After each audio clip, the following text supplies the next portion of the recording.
एक आदमी था, एक शोहर था, बड़ा बीवी से परेशान रहता था। एक दिन बेचारा उठा और उठ कर के सुबह फजर की नमाज तो पढ़ी नहीं, कभी नमाज भी नहीं पढ़ता था।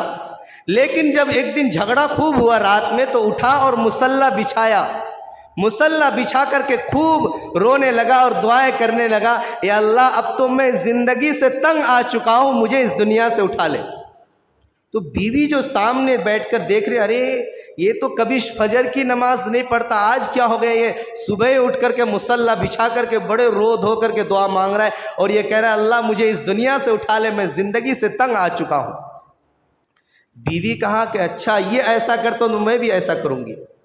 चुनांचे बीवी भी वज़ू की, मुसल्ला बिछाया और मुसल्ला बिछाने के बाद फिर रोने लगी कि अल्लाह मैं भी इस शोहर के साथ रह रह करके तंग आ चुकी, अल्लाह मुझे उठा ले।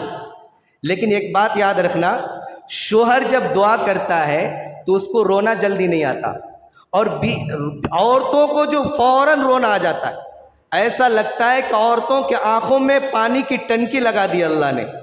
फौरन दो जुमला कहा नहीं कि उनके आंखों से आंसू बरसने लगते हैं।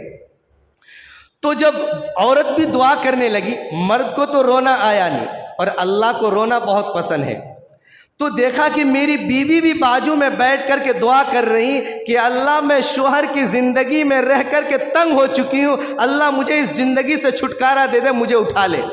शोहर देखा कि अरे मेरी बीवी रो रही, कहा अल्लाह मेरी दुआ करना कैंसिल, अब मैं दुआ नहीं मांगता, सुबहाना रब्बिका रब्बिल इज़्ज़ति अम्मा यसिफून, इनकी दुआ कबूल कर ले। समझ गए कि शोहर बेचारा सोचता है कि ये बीवी चली जाए, इनकी दुआ